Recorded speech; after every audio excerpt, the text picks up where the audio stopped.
नमस्कार, मैं हूं राजेश सिन्हा। दोस्तों, हम आपके लिए खबरों का एक ऐसा संकलन लेकर आते हैं जो आपको आने वाली प्रतियोगिता परीक्षाओं में प्रश्नों के रूप में नजर आ जाता है। हमारी हर बार यही कोशिश होती है कि हम आप तक वही जानकारियां पहुंचाएं जो आपके काम आए। यानी कि जब आप एग्जामिनेशन हॉल में बैठे होते हैं और आप उस वक्त प्रश्न पत्र को हल करते हैं, तो उस वक्त हमारे वीडियो से निकली जानकारियां आपको प्रश्नों में नजर आ जाए। तो आइए देख लेते हैं कि आज हम आपके लिए क्या लेकर आए हैं। प्रधानमंत्री मोदी ने बनारस में रखी क्रिकेट स्टेडियम की नींव। पीओके खाली करे पाकिस्तान, यूनाइटेड नेशंस में भारत। विशेष सत्र में लोकसभा में हुआ 137% काम। इरादतन कर्ज नहीं चुकाने वालों पर आरबीआई करेगा कार्रवाई। भारत बन रहा अमेरिका का बड़ा सप्लायर। नशा मुक्त भारत के लिए गायत्री परिवार के साथ समझौता। और आईएनएस सह्याद्री ने त्रिपक्षीय समुद्री अभ्यास में लिया भाग। और अब चलते हैं बनारस और वहां बात करते हैं, वहां देखते हैं आखिर प्रधानमंत्री नरेंद्र मोदी ने क्या किया है। प्रधानमंत्री मोदी ने बनारस में रखी क्रिकेट स्टेडियम की नींव।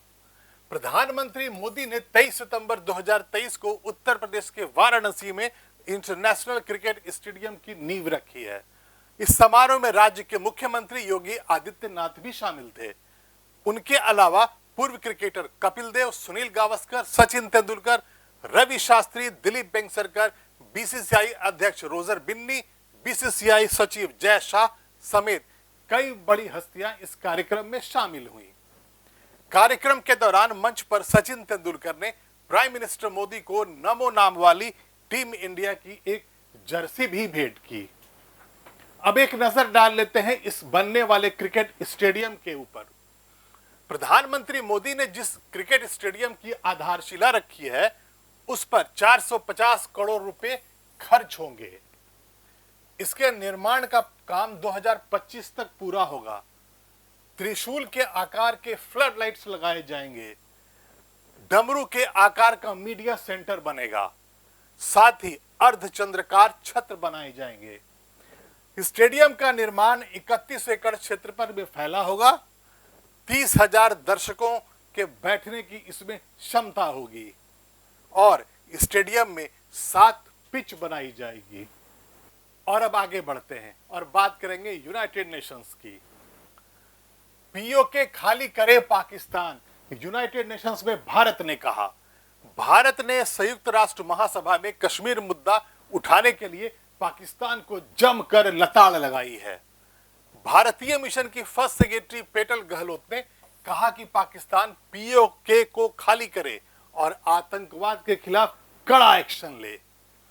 पाकिस्तान के कार्यवाहक प्रधानमंत्री अनवर अल हुक काकड़ द्वारा संयुक्त राष्ट्र महासभा में अपने संबोधन के दौरान कश्मीर का मुद्दा उठाए जाने के बाद भारत ने अपने राइट टू रिप्लाई का यूज करते हुए कहा कि दुनिया में सर्वाधिक संख्या में प्रतिबंधित आतंकवादी संस्थाओं को पनाह और संरक्षण मुहैया कराने वाले देश को तकनीकी कुतर्क करने के बजाय 26 से 11 मुंबई हमलों के अपराधियों के खिलाफ विश्वसनीय कार्रवाई करनी चाहिए। काकड़ ने संयुक्त राष्ट्र महासभा को संबोधित करते हुए आम बहस के दौरान कश्मीर का मामला उठा दिया था। इसके बाद संयुक्त राष्ट्र में भारत के स्थायी मिशन की प्रथम सचिव पेटल गहलोत ने यूएनजीए में भारत के जवाब देने के अधिकार का इस्तेमाल किया और कहा, पाकिस्तान ने दुनिया के सबसे बड़े अधिक संख्या में अंतर्राष्ट्रीय स्तर पर प्रतिबंधित आतंकवादी संस्थाओं एवं आतंकवादियों को पनाह और संरक्षण मुहैया कर रखा है।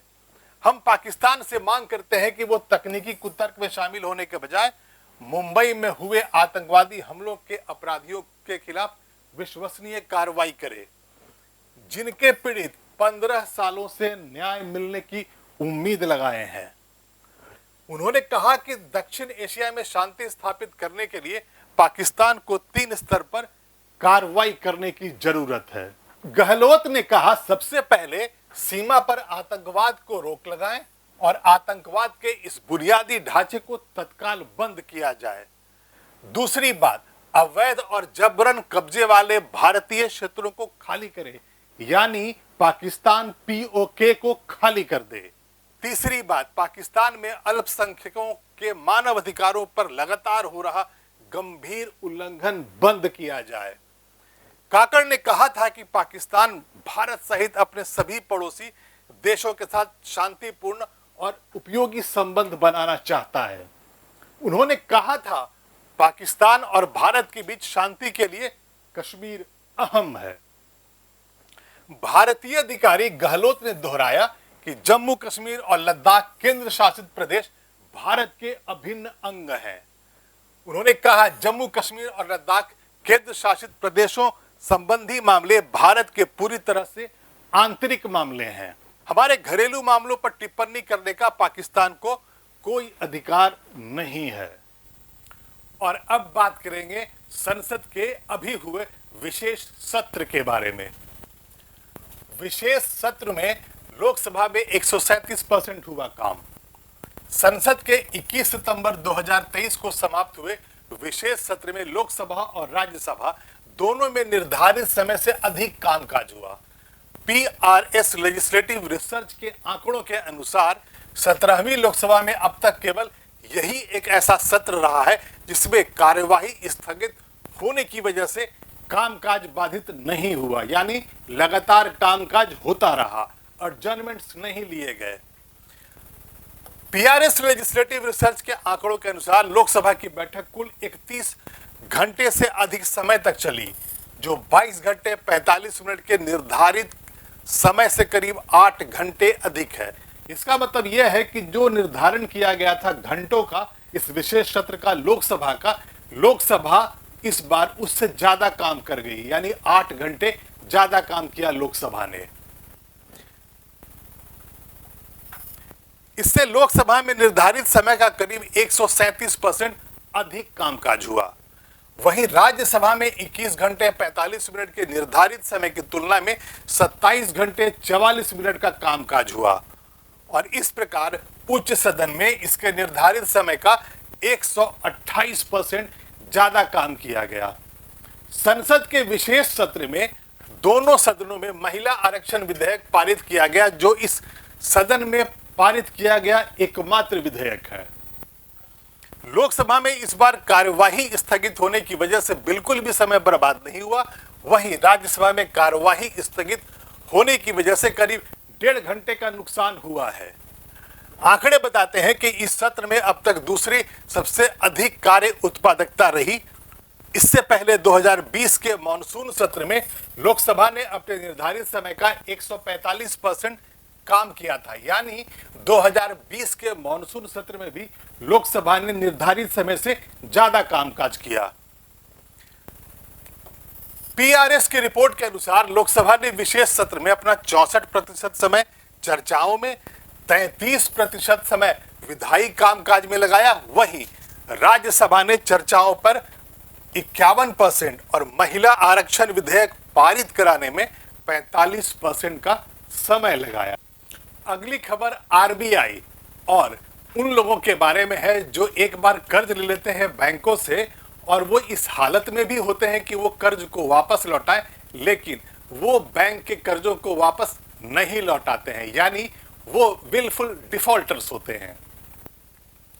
इरादतन कर्ज नहीं चुकाने वालों पर आरबीआई करेगा कार्रवाई। रिजर्व बैंक ऑफ इंडिया ने 21 सितंबर 2023 को जानबूझकर कर्ज नहीं चुकाने वालों को लेकर नियमों में बड़े बदलाव का प्रस्ताव किया है। इसमें जानबूझकर कर्ज नहीं लौटाने वालों की परिभाषा भी तय की गई है। इस कैटेगरी में उन लोगों को रखा गया है जिनके ऊपर 25 लाख रुपए या उससे ज्यादा का कर्ज है तथा पेमेंट क्षमता होने के बावजूद उन्होंने उसे लौटाने से इनकार कर दिया है। आरबीआई ने नए गाइडलाइंस के मसौदे पर संबंधित पक्षों से टिप्पणियां मांगी है और इसमें अन्य बातों के अलावा लेंडर्स के लिए दायरे का विस्तार करने का प्रस्ताव है। आरबीआई कर्ज लेने वालों को जानबूझकर बैलेंस राशि नहीं लौटाने वाले की कैटेगरी में क्लासिफाई कर सकता है और पहचान प्रक्रिया को बेहतर बना सकता है। प्रस्ताव के तहत जानबूझकर चूक करने वाले ऋण सुविधा के पुनर्गठन के पात्र नहीं होंगे। साथ ही वो किसी अन्य कंपनी के बोर्ड ऑफ डायरेक्टर्स में शामिल नहीं हो सकते हैं। यानी कि जो लोग ऐसा कर देंगे उन्हें दोबारा किसी बैंक से लोन भी नहीं मिलेगा और किसी कॉर्पोरेट हाउस में, किसी बड़ी कंपनी में वो बोर्ड ऑफ डायरेक्टर्स में शामिल नहीं हो पाएंगे। गाइडलाइंस के मसौदे में कहा गया है कि जहां भी आवश्यक हो, लेंडर बैलेंस राशि की तेजी से वसूली के लिए उधार लेने वाले, गारंटी देने वालों के खिलाफ कानूनी कार्रवाई शुरू करेगा। इसमें कहा गया है कि लेंडर किसी खाते को नॉन परफॉर्मिंग एसेट्स के रूप में रखे जाने के 6 महीने के भीतर जानबूझकर चूक करने वालों से संबंधित पहलुओं की समीक्षा करेगा और उसे अंतिम रूप देगा। आगे बढ़ते हैं और अब बात करेंगे भारत और अमेरिका के व्यापारिक रिश्तों के बारे में। भारत बन रहा अमेरिका का बड़ा सप्लायर। दुनिया की सबसे बड़ी अर्थव्यवस्था अमेरिका में भारतीय निर्यात की जो हिस्सेदारी है वो लगातार बढ़ती ही जा रही है। दूसरी तरफ दुनिया के सबसे बड़े सप्लायर चीन की हिस्सेदारी अमेरिकी बाजार में लगातार घट रही है। बोस्टन कंसल्टिंग ग्रुप की रिपोर्ट के मुताबिक अमेरिका चीन से अपने आयात में लगातार कटौती कर रहा है और वहीं भारत, मैक्सिको व अन्य दक्षिण पूर्व एशियाई देशों से अपने आयात को बढ़ा रहा है।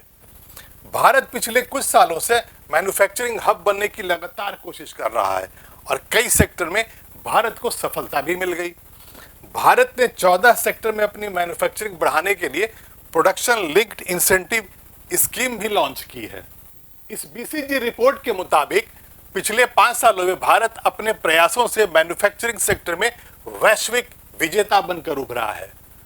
वर्ष 2018 से वर्ष 2022 के बीच अमेरिका होने वाले निर्यात में 44% की बढ़ोतरी हुई है। इस दौरान अमेरिका को होने वाली भारतीय निर्यात में 23 अरब डॉलर का इजाफा रहा और दूसरी तरफ इस अवधि में अमेरिका को होने वाले चीन के निर्यात में 10% की कमी आ गई। अमेरिका ने चीन से होने वाले अपने मैकेनिकल मशीनरी के आयात में भी कटौती कर दी है, जिसमें 28% की भारी कटौती देखी गई, जबकि भारत से अमेरिका भेजे जाने वाली मशीनरी में इस अवधि में 70% का इजाफा हुआ। चीन के मुकाबले भारत में मैन्युफैक्चरिंग सस्ता होता है। रिपोर्ट के मुताबिक भारत इंजन और टरबाइन का तेजी से बड़ा उत्पादक बनता जा रहा है। भारत में उत्पादन लागत भी कम है और पिछले कुछ वर्षों से भारत में इलेक्ट्रिक वाहन से लेकर केमिकल व अन्य भारी मशीन की सप्लाई चेन स्थापित हो रही है। बीसीजी की यह रिपोर्ट कहती है कि भारत में बने सामान को अगर अमेरिका में बनाया जाए तो उसकी लागत भारत की उत्पादन लागत से 15% ज्यादा होती है, जबकि चीन में अगर कोई सामान बनता है तो उसकी लागत अमेरिकी लागत से सिर्फ 4% ही कम होगी। यानी भारत के अंदर किसी भी सामान की मैन्युफैक्चरिंग करना बाकी बड़े देशों के मुकाबले सस्ता है और इसीलिए भारत बहुत तेजी से मैन्युफैक्चरिंग हब बनता जा रहा है। एक बार और आगे बढ़ते हैं और अब बात करेंगे नशा मुक्त भारत अभियान की। नशा मुक्त भारत के लिए गायत्री परिवार के साथ हुआ है समझौता। सामाजिक न्याय और अधिकारिता विभाग ने युवाओं, महिलाओं, छात्रों और समुदाय के बीच नशा मुक्त भारत अभियान का संदेश फैलाने के लिए अखिल विश्व गायत्री परिवार के साथ एक समझौता ज्ञापन पर हस्ताक्षर किया है। इस समझौता ज्ञापन पर हस्ताक्षर 22 सितंबर 2023 को नई दिल्ली में सामाजिक न्याय अधिकारिता मंत्री डॉक्टर वीरेंद्र कुमार, डॉक्टर चिन्मय पंड्या, अखिल विश्व गायत्री परिवार विभाग के अधिकारी, अखिल विश्व गायत्री परिवार के 500 से ज्यादा सदस्यों की उपस्थिति में किया गया। सामाजिक न्याय अधिकारिता मंत्री ने इस अभियान में आध्यात्मिक संगठनों की भागीदारी के महत्व पर जोर देते हुए कहा कि गायत्री परिवार के साथ यह सहयोग व्यक्तियों के जीवन को रोशन करने वाला और उन्हें नशे की राह पर जाने से रोकने के साथ साथ एक मानसिक, भावनात्मक और शारीरिक रूप से मजबूत समाज के निर्माण में बहुत मदद करने वाला है। अखिल विश्व गायत्री परिवार के डॉक्टर चिन्मय पंड्या ने नशे के खिलाफ इतना व्यापक अभियान शुरू करने के लिए सामाजिक न्याय और अधिकारिता मंत्रालय को बधाई दी है। डॉक्टर पंड्या ने अखिल विश्व गायत्री परिवार से जुड़े 5000 केंद्रों और 16 करोड़ से अधिक लोगों के माध्यम से नशा मुक्त भारत अभियान में भागीदारी और नशा मुक्त भारत में योगदान की पुष्टि की है। नशीली दवाओं की मांग को रोकने के लिए भारत सरकार का सामाजिक न्याय और अधिकारिता मंत्रालय नशीली दवाओं की मांग में कमी के लिए एक राष्ट्रीय कार्य योजना लागू कर रहा है, जिसके तहत राज्य सरकारों को निवारक शिक्षा, जागरूकता सृजन, क्षमता निर्माण, कौशल विकास, व्यावसायिक प्रशिक्षण और पूर्व नशीली पदार्थों के आदि यानी कि ड्रग एडिक्ट्स को आजीविका में सहायता आदि के लिए वित्तीय सहायता प्रदान की जाती है। इस लत से निजात पाने के लिए नशा मुक्त भारत अभियान अहम भूमिका निभा रहा है और अब तक यह अभियान जमीनी स्तर पर की गई विभिन्न गतिविधियों के माध्यम से 11 करोड़ से अधिक लोगों तक पहुंच चुका है। चिन्हित जिलों में इन गतिविधियों का नेतृत्व करने के लिए 8000 मास्टर स्वयं सेवकों का चयन और प्रशिक्षण दे दिया गया है। साथ ही 3 करोड़ 36 लाख से अधिक युवाओं ने इस अभियान की गतिविधियों में सक्रिय रूप से भाग लिया और मादक द्रव्यों के सेवन के खिलाफ संदेश फैलाया। आंगनवाड़ी और आशा कार्यकर्ताओं, एएनएम, महिला मंडलों, महिला सेल्फ हेल्प ग्रुप्स के माध्यम से बड़े समुदाय तक पहुंचने में 2 करोड़ 24 लाख से अधिक महिलाओं का योगदान भी इस मामले में बहुत महत्वपूर्ण है। और अब बात करेंगे आईएनएस सह्याद्री की। आईएनएस सह्याद्री ने द्विपक्षीय समुद्री अभ्यास में लिया भाग। हिंद प्रशांत में तैनाती मिशन के तहत भारतीय नौसेना के स्वदेश निर्मित युद्धपोत आईएनएस सह्याद्री ने 20 से 21 सितंबर 2023 तक रॉयल ऑस्ट्रेलिया नौसेना, इंडोनेशिया नौसेना के जहाजों और विमानों के साथ पहले त्रिपक्षीय समुद्री साझेदारी अभ्यास में भाग लिया। यह अभ्यास ने 3 समुद्री देशों को अपनी साझेदारी को मजबूत करने और एक स्थिर, शांतिपूर्ण और सुरक्षित हिंद प्रशांत क्षेत्र का समर्थन करने के लिए अपनी सामूहिक क्षमता में सुधार करने का अवसर प्रदान किया। इस अभ्यास ने भाग लेने वाली नौसेनाओं को एक दूसरे के अनुभव, विशेषज्ञता से लाभ उठाने का अवसर भी मिला और चालक दल के प्रशिक्षण के साथ युद्धाभ्यास, क्रॉस डेक दौरे और इंटीग्रल हेलीकॉप्टरों की क्रॉस डेक लैंडिंग भी आयोजित की गई। एक नजर डाल लेते हैं आईएनएस सह्याद्री पे। आईएनएस सह्याद्री स्वदेशी रूप से डिजाइन और निर्मित प्रोजेक्ट 17 श्रेणी के मल्टी रोल स्टेल्थ फ्रिगेट्स का तीसरा पोत है, जो मंझगांव डॉक में बनाया गया है। आईएनएस सह्याद्री कई अत्याधुनिक हथियारों से लैस है। इसमें लंबी दूरी की एंटी शिप मिसाइलें, मध्यम और कम दूरी की सतह से हवा में मार करने वाली मिसाइलें और कई प्रकार की तोपें हैं, जो इसे किसी भी हमले से निपटने में सक्षम बनाती हैं। इसी के साथ आईएनएस सह्याद्री में तैनात कई भूमिका निभाने वाले 2 हेलीकॉप्टर्स भी हैं। इनकी मारक क्षमता में बढ़ोतरी करते हैं। आईएनएस सह्याद्री 21 जुलाई 2012 को नौसेना में शामिल हुआ था। और अभी के लिए इतना ही। हम खबरों का एक ऐसे ही संकलन के साथ फिर हाजिर होंगे, लेकिन आप इस चैनल को सब्सक्राइब करें, इस वीडियो को लाइक करें और शेयर करें। तब तक के लिए धन्यवाद।